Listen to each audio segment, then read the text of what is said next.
সাভারে অস্ত্র ঠেকিয়ে চলন্ত দুই বাসে স্বর্ণালঙ্কার ছিনতাই। ফিলিস্তিনিদের স্বার্থের সব কর্মকাণ্ডে সক্রিয় থাকব বলছেন জিএম কাদের। আশা করি নির্বাচনের বিষয়ে ডক্টর ইউনূস তার কথা রাখবেন বলছেন সেলিমা রহমান। জানাবো সরকার কঠোর হবে, নজরদারিতে আছে ওরা। এবং সর্বশেষ জানাবো আর্টেমিস চুক্তি স্বাক্ষর, বাংলাদেশের পাশে থাকার অঙ্গীকার যুক্তরাষ্ট্রের। শুনছিলেন সংবাদ শিরোনাম, এবারে বিস্তারিত। সাভারে অস্ত্র ঠেকিয়ে চলন্ত দুই বাসের স্বর্ণালঙ্কার ছিনতাই। ঢাকার সাভারে পৃথক স্থানে যাত্রী বেশে চলন্ত দুই বাসে দেশীয় অস্ত্রের মুখে জিম্মি করে নারী যাত্রীদের স্বর্ণালঙ্কার ছিনিয়ে নেওয়ার অভিযান পাওয়া গেছে। সকাল 11:30টার দিকে ঢাকা আরিচা মহাসড়কের C&B এলাকায় রাজধানী পরিবহন ও দুপুর 12টার দিকে একই সড়কে সাভারের ব্যাংক টাউন এলাকায় সাভার পরিবহনে এ ছিনতাইয়ের ঘটনা ঘটে। ছিনতাইকারীদের কবলে পড়া সাভার পরিবহনের যাত্রী তায়েফুর রহমান বলেন, স্ত্রী ও পরিবার নিয়ে ঢাকায় যাওয়ার উদ্দেশ্যে সাভার থেকে ওই বাসে উঠি। বাসটি ব্যাংক টাউন এলাকায় পৌঁছালে 4 থেকে 5 জন যাত্রী বেশে বাসে ওঠে। পরে দেশীয় অস্ত্রের মুখে জিম্মি করে নারী যাত্রীদের স্বর্ণালঙ্কার ছিনিয়ে নেয় তারা। আমার স্ত্রীর লকেট সহ প্রায় 1 ভরি ওজনের একটি স্বর্ণের চেইন ছিনিয়ে নেয়। তাদের টার্গেট ছিল নারী যাত্রীরা, কারণ মোবাইল কিংবা টাকা পয়সা তারা কিছু নেয়নি, শুধু স্বর্ণালঙ্কার লুট করে পালিয়ে যায়। এদিকে সকাল 11:30টার দিকে ছিনতাইয়ের ব্যাপারে প্রত্যক্ষদর্শী জাহাঙ্গীরনগর বিশ্ববিদ্যালয়ের 53 ব্যাচের শিক্ষার্থী জান্নাতুল ফেরদৌস বলেন, সকাল 11:30টার দিকে রেডিও কলোনি থেকে ক্যাম্পাসে ফেরার সময় C&B'র আগে রাজধানী পরিবহনের একটি বাসে হঠাৎ 3 জন ছিনতাইকারী ওঠে। 3 জনের কাছে চাকু ছিল। একজন ড্রাইভারকে চাকু দেখিয়ে বাস থামায়, বাকি 2 জন যাত্রীদের চাকু দেখিয়ে ভয় দেখাতে থাকে। তাদের মুখ সম্পূর্ণ খোলা ছিল।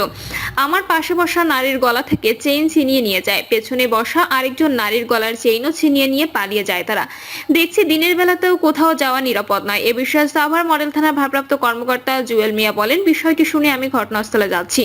এছাড়া পুলিশের একটি টিমও পাঠানো হয়েছে। আমরা ঘটনা শুনেছি, বিস্তারিত জেনে পরে জানানো হবে। ফিলিস্তিনিদের স্বার্থের সব কর্মকাণ্ডে সক্রিয় থাকব বলছেন জিএম কাদের।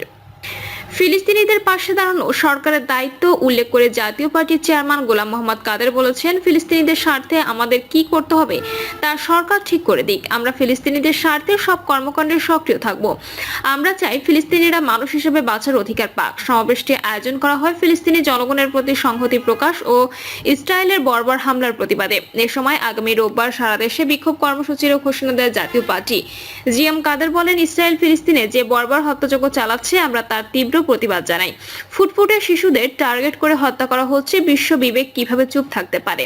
আমাদের মনুষ্যত্ব কি হারিয়ে গেছে? ফিলিস্তিনিদের সকল ন্যায্য দাবির প্রতি আমাদের সমর্থন থাকবে। দেশের অভ্যন্তরীণ পরিস্থিতি নিয়েও সমালোচনা করেন জিএম কাদের। তিনি বলেন, বর্তমান সরকারের আমলে বহু মানুষ নতুন করে বেকার হয়েছে। বেকার ও ক্ষুধার্তদের রাজনৈতিক স্বার্থে ব্যবহার করছে সরকারের ঘনিষ্ঠ মহল। তাদের দিয়ে মানুষকে ভয় দেখানো, হুমকি ধামকি দেওয়া হচ্ছে। ফলে ফিলিস্তিন সমর্থনে আয়োজিত কিছু মিছিলে লুটপাট, ভাঙচুর ও আত্মসাতের মতো অপ্রীতিকর ঘটনা ঘটেছে। এভাবে ক্ষমতা প্রদর্শনের চেষ্টা করা হচ্ছে, কিন্তু আমরা এসব ভয়ভীতি পরোয়া করি না। তিনি আরো বলেন, যারা দূরে আগুন লাগিয়ে ভাবছেন নিজেরা নিরাপদ, তারা ভুল করছেন। এই আগুন একদিন তাদের ঘরেও লাগতে পারে।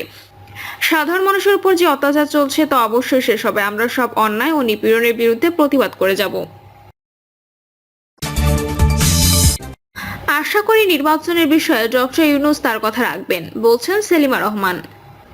অন্তর্বর্তী সরকারের 5 বছর ক্ষমতায় থাকার কোনো অধিকার নেই বলে মন্তব্য করেছেন বিএনপির স্থায়ী কমিটির সদস্য বেগম সেলিমা রহমান। প্রধান উপদেষ্টা ডক্টর মোহাম্মদ ইউনূসকে অত্যন্ত গুণী ব্যক্তি আখ্যা দিয়ে তিনি বলেন, বিএনপি তার উপর আস্থা রাখে। আশা করি তিনি তার প্রতিশ্রুতি রাখবেন এবং ডিসেম্বরের মধ্যেই নির্বাচনের আয়োজন করবেন। সেলিমা রহমান বলেন, মানুষ গণতন্ত্র চায়। এই গণতন্ত্র পুনরুদ্ধার করতে হলে অবশ্যই অবাধ ও সুষ্ঠু নির্বাচনের মাধ্যমে সরকার গঠন করতে হবে। তিনি বলেন, বিএনপি নির্বাচনের ভয় পায় না, এমনকি বিরোধী দলে থাকলেও ভয় পায় না। তিনি আরো বলেন, ক্ষমতায় যাওয়ার জন্য বিএনপি নির্বাচনের কথা বলছে না, গণতন্ত্র ফিরিয়ে আনার জন্যই ভোটের কথা বলা হচ্ছে। জনগণের মৌলিক অধিকার ফিরিয়ে দিতে নির্বাচন প্রয়োজন।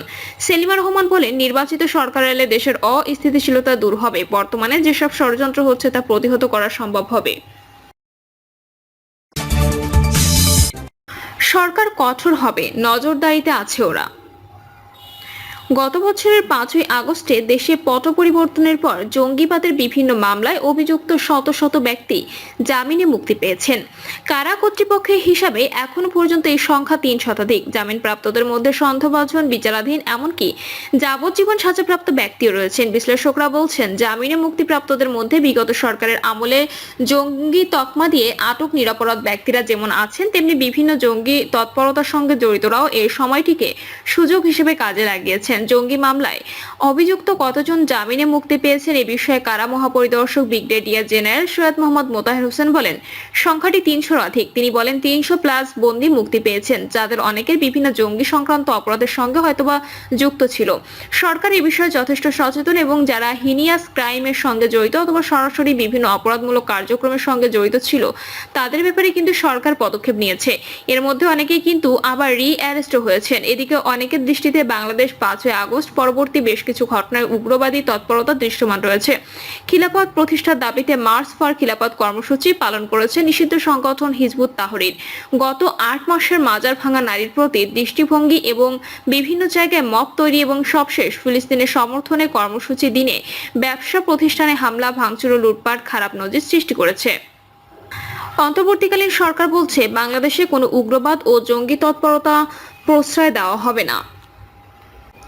মার্চ ফর খিলাফত কর্মসূচিতে আইন শৃঙ্খলা বাহিনীর কঠোর অবস্থান, মাজার ভাঙার সঙ্গে জড়িত সংখ্যালঘু সম্প্রদায়ের উপর হামলা এবং সবশেষ বাটা হামলা ভাঙচুরে জড়িতদের বিরুদ্ধে ব্যবস্থা নেওয়া হয়েছে বলে উল্লেখ করেন অন্তর্বর্তী সরকারের তথ্য উপদেষ্টা মাহফুজ আলম। জঙ্গি মামলায় জামিন প্রসঙ্গে উপদেষ্টা বলেন, কিছু লোক ওই পথ পরিহার করেছে। জসিমউদ্দিন রাহমানি তো বিবৃতি দিয়ে বলেছেন যে সে আর এই পথে হাঁটতে চাচ্ছেন না।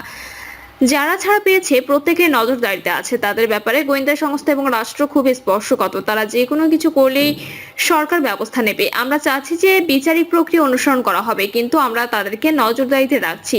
মাহফুজ আলম বলেন, জঙ্গিবাদের ব্যাপারে জিরো টলারেন্স। সরকার কঠোর হবে, নজরদারিতে আছে ওরা। কোনো ধরনের উস্কানি বা কোনো ধরনের উগ্রবাদী কর্মকাণ্ড হলে সরকার গ্রেপ্তার করবে। গত 8 মাসে 3 শতাধিক জামিনে মুক্তির প্রসঙ্গে তিনি বলেন, এদের অনেকে আবার আটক হয়েছে, তবে পুনরায় গ্রেপ্তার কতজন সে বিষয়ে স্বরাষ্ট্র মন্ত্রণালয়ের তথ্য রয়েছে বলে মাহফুজ আলম জানান। তবে স্বরাষ্ট্র মন্ত্রণালয়ে যোগাযোগ করলে এ বিষয়ে সুনির্দিষ্ট কোনো তথ্য পাওয়া যায়নি। এছাড়া জেল থেকে পলাতক বন্দী এবং নিষিদ্ধ সংগঠনের সদস্যদের গ্রেপ্তারে আইন শৃঙ্খলা রক্ষাকারী বাহিনী তৎপর রয়েছে বলে দাবি করছে সরকার, কিন্তু এ ব্যাপারে পুলিশ প্রধান এবং স্বরাষ্ট্র উপদেষ্টার কোনো বক্তব্য পাওয়া যায়নি। আর্টেমিস চুক্তি স্বাক্ষর, বাংলাদেশের পাশে থাকার অঙ্গীকার যুক্তরাষ্ট্রের। বাংলাদেশের সঙ্গে আর্টেমিস চুক্তি স্বাক্ষর রয়েছে যুক্তরাষ্ট্রের। এই চুক্তিতে স্বাক্ষর করায় বাংলাদেশকে স্বাগত জানিয়েছে দেশটি। মার্কিন পররাষ্ট্র দপ্তর থেকে জারিকৃত এক বিবৃতিতে বাংলাদেশকে স্বাগত জানানো হয়। বিবৃতিতে মার্কিন পররাষ্ট্র মন্ত্রণালয় বলেছে, 2025 সালের 8 এপ্রিল বিনিয়োগ সম্মেলনে বাংলাদেশ আর্টেমিস চুক্তির 54তম স্বাক্ষরকারী দেশ হয়। এতে বাংলাদেশে নিযুক্ত যুক্তরাষ্ট্রের চার্জ ডি অ্যাফেয়ার্স ট্রেসি জ্যাকসনের উপস্থিতিতে বাংলাদেশ সরকারের পক্ষে আর্টেমিস চুক্তিতে স্বাক্ষর করেন দেশটির প্রতিরক্ষা মন্ত্রণালয়ের সচিব মোহাম্মদ আশরাফ উদ্দিন। বিবৃতিতে আরো বলা হয়েছে, 50 বছরের বেশি সময় ধরে যুক্তরাষ্ট্র এবং বাংলাদেশ একটি টেকসই সম্পর্ক উপভোগ করছে। অর্থনৈতিক উন্নয়ন ও ইন্দো প্যাসিফিক অঞ্চলে আঞ্চলিক নিরাপত্তায় কাজ করতে আমরা বাংলাদেশের সঙ্গে এ সম্পর্ক অব্যাহত রাখার ব্যাপারে অঙ্গীকারবদ্ধ। মার্কিন পররাষ্ট্র দপ্তরের ওই বিবৃতিতে বলা হয়েছে, আর্টেমিস চুক্তিতে স্বাক্ষর করার মাধ্যমে বাংলাদেশ মহাকাশের শান্তিপূর্ণ অন্বেষণের স্বপ্ন দেখে। প্রিয় দর্শক, এই ছিল এখনকার সর্বশেষ সংবাদ। আপডেট সব সংবাদ পেতে চ্যানেলটি সাবস্ক্রাইব করে বেল আইকনটি ক্লিক করে রাখুন।